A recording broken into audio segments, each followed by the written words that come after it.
Nuuf Yesuus balbala jireenyaas tiksee keenya. Yayyii butataa biyya lafaa seexanii nuuf yayyii butataa. Nuti seexanaa biyya lafaatiin butatamnee turre garuu lubbuu isaa kennee kan dura sana keessaa dhufdhate.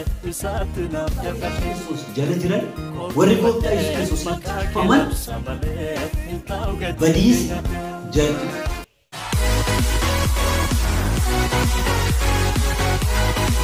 Kabajamtoonni jaalatamtoonni dhiiga Kiristoosiin kan bitamtan maatiin mootummaa kan jirtu ani obboleessi keessan baay'ee nagaa godha. Gooftaan keenya Yesuus Kiristoos guddaa nuuf eebbifamu. Jiraannee guyyaa har'aas deemneerra araara Waaqayyoo nuuf baay'ateera. Araara Waaqayyoo nuuf baay'ate immoo guyyaa har'aa kan deemneerra.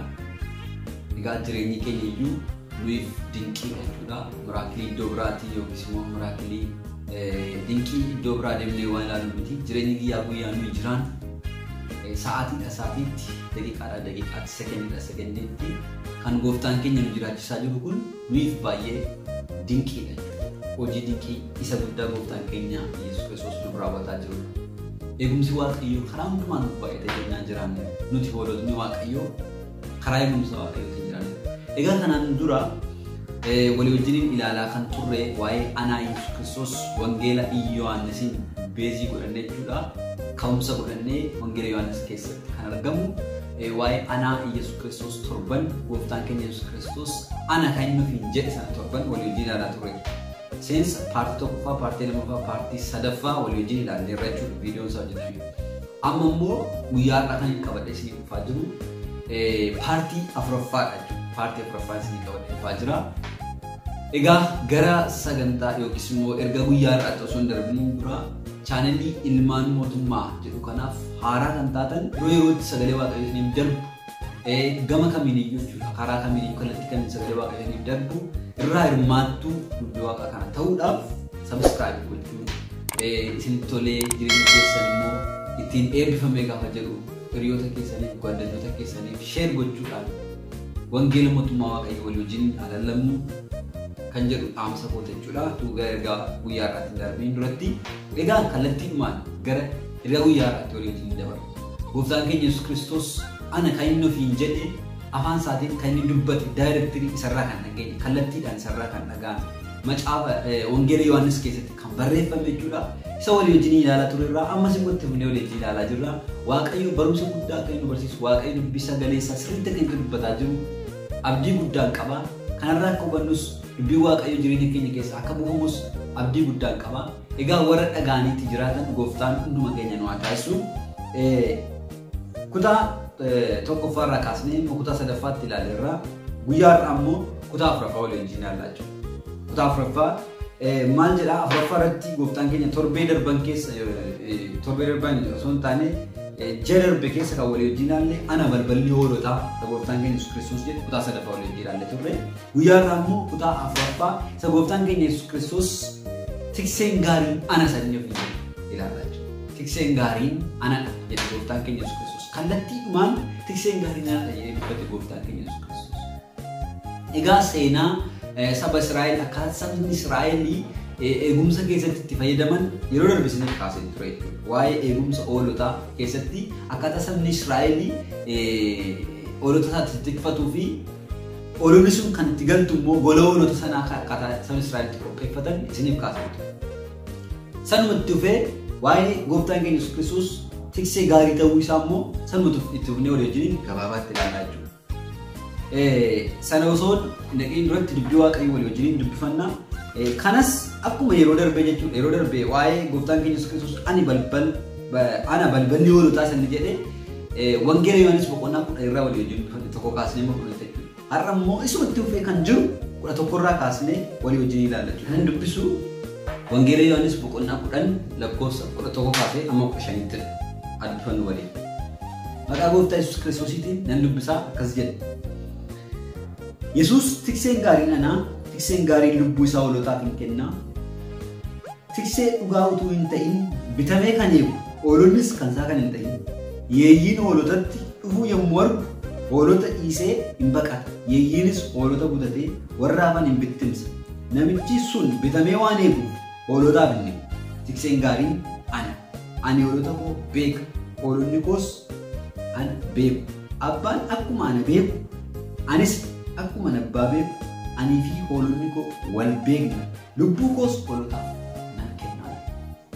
Tikseen gaariin anaa jedhe gooftaan. Bitamee kan eegu yookiis immoo qarshii fudhatee hoolota kan eegu jechuudha. Inni tiksee gaarii osoo hin taane bitamee waan eeguu fi hoolota sanaaf lubbuu isaanii dabarsee kennuu hin danda'u.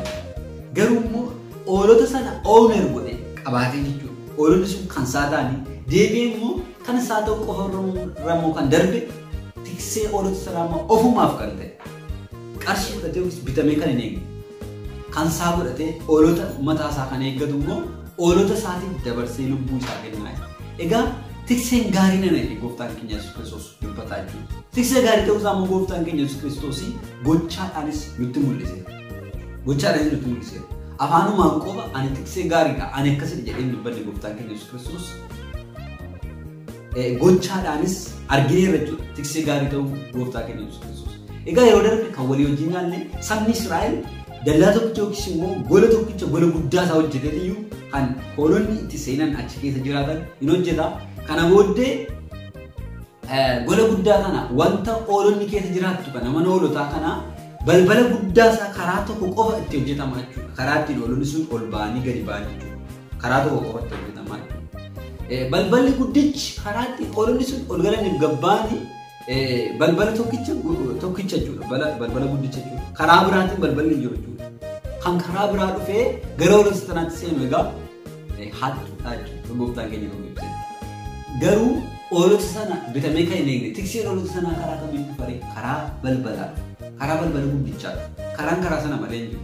Egaa balballichi inni hoolota sana ol galchuuf gabbaasu sun tokko jechuudha. Nuyiif balballi jireenyaa inni ittiin gara jireenyaatti ol galluuf gara jireenyaa keessa kan ittiin seennu sun balballi jireenyaa sun gooftaa keenya Yesuus Kiristoos. Ani balbala hoolotaatiin itti jedhe karaa koo malee jedhe gooftaan Yesuus Kiristoos. Jireenyi dhugaan karaanis ana jedhe. Anaan malee eenyullee gara abbaan nafu. Wangeeluma Yohaannis boqonnaa 4:6 qaba jedhe. Egaa akkuma san karaan isadha, jireenyi isa, dhugaan isadha. Karaan isa karaan ittiin nuti gara jireenya bara baraatti seenu. Balballi keenya ittiin gara jireenya bara baraatti seenu Waaqayyo abbaa wajjin kan nuti wal agarru gooftaan keenya Yesuus Kiristoos. Egaa kan dhugaan immoo miti. Balballi gooftaan keenya nuuf balbala jireenyaati. Akkuma kanallee balbala jireenya sana keessa immoo baanee bobbaanee isa keessa baanee mudhannee nyaata keenya kan nuti argannu karaa nuti ittiin baanu ammas immoo karaa sana keessa balbala sana keessaan baanee karaa nuti nyaata keenya ittiin argannu karaa nuti gara jireenya bara baraatti galu. Egaa tikni immoo nu barbaachisa. Eegumsi nu barbaachisa. Nuuf Yesuus balbala jireenyaatis tiksee keenya isa gaarii. Egaa ani dura keessatti tikseen akka aadaa saba Israa'elitti tikseen hoolota sana tiksu sagalee isaa yookiis qooqa isaa barsiisa. Jecha tokko barsiisa jechuudha. Wanta ittiin jira sana waamu yookiin maqaa baasaa fi yookiin sagalee wayii dhageessisa jechuudha. Sagalee wayii yeroo dhageessu hoolonni sun bakka jiranii fiiganii dhaqaniitu isa bukkee deemu. Nyaata inni kenneef nyaata harkaa fudhatanii nyaatu. Yoo ni bobbaase wajjin deemu. Yeroo deemu immoo dura deemu malee duddubbeen. Akka aadaa saba Israa'elitti tikseen hoolaa tokko jechuudha. Dura deema malee dudduuban deema. Egaa kanarraa maal hubannaa? Yeroo dura deemu sanatti hamaan tokko yoo hoolota sanatti dhufe kan dursee hamaa sana biloogii godhu yookiis irraa deebisu hamaan sun jalqabarratti kan itti bahu tiksee hoolota sana. Egaa gooftaan keenya Yesuus Kiristoos ani akkas isiniif tiksee keessanidha. Bitamee kan eegutu hin taane tiksee gaariidha. Hoolota kootisin hoolonni koo sagalee koo beeku. Anis immoo sagalee hoolota kooti beeka. Aniif hoolonni koo wal beeku. Akkuma abbaan ana beeku anis immoo hoolota koo beeka. Tikseen gaarii nana. Egaa tikseen gaarii lubbuu isaa dabarsee hoolotaaf kenna. Tikseen gaarii hoolonni dabarsifamanii akka yeeyyiitti kennaman yookiis immoo akka hamaa kenni hoolota sana nyaatu hin godhu. Tikseen gaarii maal godharee lubbuu isaa dabarsee hoolota sanaaf kennetu hoolota sana immoo buufata. Kanas akkamitti hubanne reenni gooftaan keenya Yesuus Kiristoos cubbuu isa nu weerare biyya lafaa isa nu weerare cubbuu isa nu garboomfate kana keessaa afaan seexanaa afaan biyya lafaa afaan diinaa keessaa nu baafachuuf jecha lubbuu isaa dabarsee nuuf kenna. Lubbuu isaa dabarsee nuuf kenna. Tiksee gaarii na kana lubbuu isaa nuuf kennetti du'a keessaa nu baase. Duuti nuuf yeeyyii butataadha. Biyyi lafaa seexani nuuf yeeyyii butataadha. Nuti seexanaa biyya lafaatiin butatamnee turre garuu lubbuu isaa kennee kan du'a sana keessaa nu fudhate. gooftaa keenya Yesuus Kiristoos achi keessaa nu baasa. Egaa innis du'ee achumaan hin hafne guyyaa sadaffaatti du'aa ka'uudhaan gara mirga abbaa dhaqee taa'e. Har'as tikseen keenya yeroo ol gallu yeroo gabbaanu tikseen amanamaan nutti of gannee jireenya keenya irratti dhiibne jiraan gooftaa keenya Yesuus Kiristoos. Egaa tikseen amanamaan, tikseen inni dhugaan, tikseen inni gaariin, tikseen inni sirriin lubbuu isaa dabarsee hoolotaaf kenna malee hoolota dabarsee yeeyyiitti hin kennu. Tikseen kunis immoo gooftaa keenya Yesuus Kiristoos isa du'a mo'ee ka'edha jechuudha. Jara murannee kan beeknuuf kan hubachuu qabu. Inni kan biraa tikseen gaarii dura bu'ee geggeessa. Gooftaan keenya Yesuus Kiristoos yeroo tiksee gaarii ta'uu isaa nu hubachiisu nu dura bu'ee karaa nu irra deemuu qabnu. Karaa baay'ee jiraachuu danda'a fuula keenya dura. Karaan bareedaatti nu geessu jiraachuu danda'a. Karaan bowwaatti nu geessu, karaan du'atti nu geessu, karaan wanta garagaraatti geessu jiraachuu danda'a. Karaa kana ofii keenyaa tiksee dursinee deemaa jirra yoo ta'e badiisatti du'atti waan biraatti galuu dandeenya. Haa ta'u malee tikseen gaafa nama dursee deemu karaa kan beeku isa waan ta'eedhaaf jireenyatti adeemna. Gooftaan keenya Yesuus Kiristoos dura keenya bu'ee gara jireenya bara baraatti nu geessa.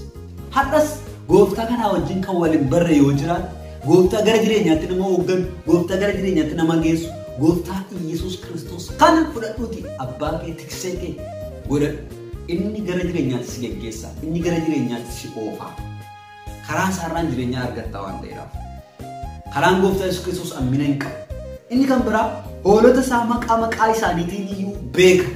Maqaa isaaniitiin beeka. Waaqayyo yommuu dubbate yeroo Iyyoobitti dubbate akka jedhee dubbate macaafa Iyyoob keessaa macaafa Iyyoob keessatti gaafa dubbanne jennu urjoota waaqarraa kan akka maqaa isaaniitiin beeku dubbate Waaqayyo.